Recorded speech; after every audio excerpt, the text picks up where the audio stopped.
Dear student, here again Mr. Vijay Chakole, Assistant Professor, Department of Electronics Engineering, KDK College of Engineering, Nagpur. Today we are discussing the numerical on again asynchronous counter. This is my problem 3. The problem is that design asynchronous mode 16 up down counter, or you can say the same question may ask design 4-bit ripple up down counter. So in this numerical it is given that we have to design a counter which will work as a up counter as well as down counter, right? A counter can work both as up counter as well as down counter. Here we have to use AND OR control gates for connecting the outputs Q and Q bar of the preceding stage to the input of the next stage, right? Previously in the first and second numerical, the first numerical is totally based on up sequence and the second numerical is based on down sequence, that is down counter. In the up counter, for asynchronous counter, the parameters which we have to take are negative clock, output taken from Q, and cascade is Q. If you are considering these three parameters, the sequence of counter is up in a asynchronous counter.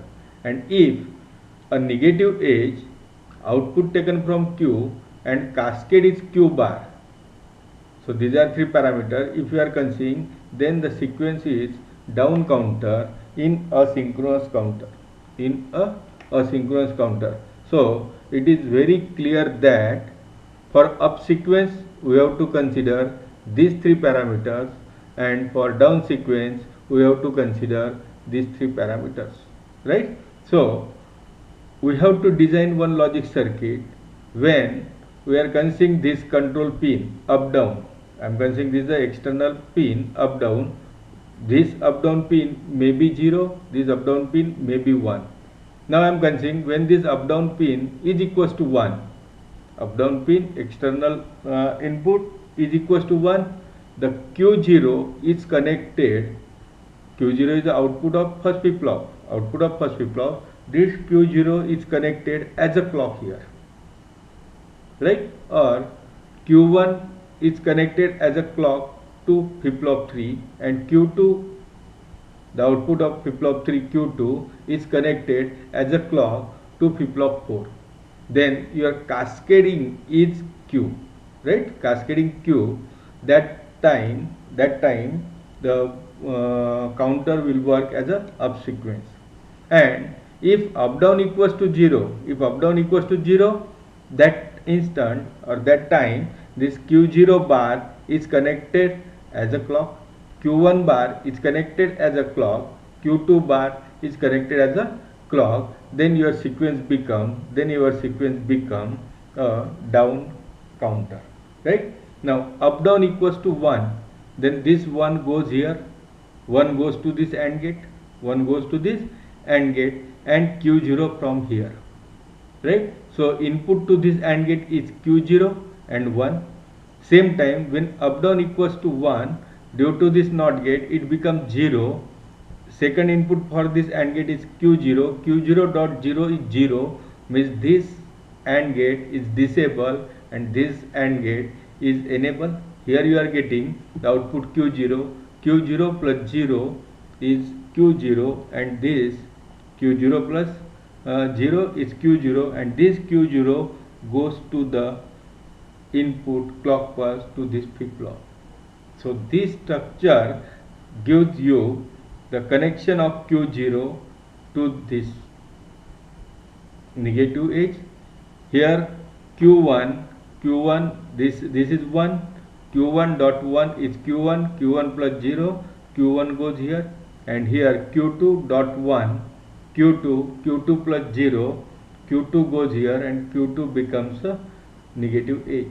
So here cascading is this one Q0, Q1 and Q2, right? And if up down equals to 0, then this becomes 0, this input is 0, this input is 0, this input is 0. So we can say that these three AND gate are disabled. If this is 0, this becomes 1, 1 goes here, 1 goes here, 1 goes here.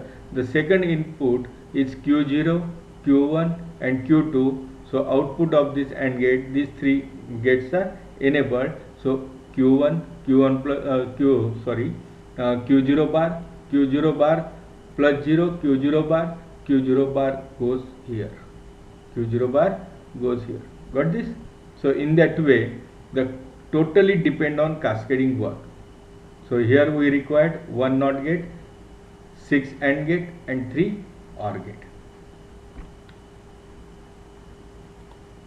Now in this circuit, when the control input up down is high, the counter works as up, or you can say it is a forward counter, as the output Q0, Q1, Q2 gets connected to the clock input of the next stage, and if up down input is low, the counter works as a down counter, because the complemented output, that is Q0 bar, Q1 bar and Q2 bar, are connected to the clock pulse of the next T flip-flop. Right? Now the waveforms are, initially all the flip-flops are resetted. Right? Whenever the first negative edge comes, right, the output of first flip-flop, this toggle from 0 to 1, remaining are 0 0 0. So next state is 0 0 0 1. Right? Next 0 0 1 0 is 2, 0 0 1 1 3. In that way, here you are getting 15, 1 1 1 1 is 15. So your sequence is 0 to 1, 1 to 2, 2 to 3, 3 to 4, 4 to 5, 5 to 6, 6 to 7, 7 to 8, 8 to 9, 9 to 10, 10 to 11, 11 to 12, 12 to 13, 13 to 14, 14 to 15, and after 15 again 0 0 0 0 0 0 1 2 3. This is going on. But when up or down control pin is high, right? Next, when up down pin is low, that time your counter works as a down counter. Initially 1 1 1 1, right? Then 1 1 1 0 is 14, 1 1 0 1 13, 12, 11, 10, 9, 8, 7, 6, 5, 4, 3, 2, 1, 0, and after 0 again it is 50. Right? So with one control pin you can use this circuit. As a up counter as well as down counter. Now the table shows here up sequence and down sequence. Up down equals to high, then 0 1 2 3 4 5 6 7 8 9 10 11 12 13 14 15, and after 15 again 0. So you require 16 clock pulse. Clock pulse, because here you have used 4 T flip-flops. If you are using 4 T flip-flops, obviously your total number of available states are 16, and your counter goes to 16 state. So to this count this 16 state, you require 16 clock pulse. As well as if up down equals to low, again 15 14 13 12 11 10 9 8 7 6 5 4 3 2 1 0, 3 2 1 0, and after 0 again you are going to 15. Right? So starting from 15 again end at 15, you require 16 clock pulse. Here again 16 states, but here sequence is down. Here again 16 state, here sequence is up, but the number of clock pulse you require are 16, because this is the mod 16 up down counter. Thank you.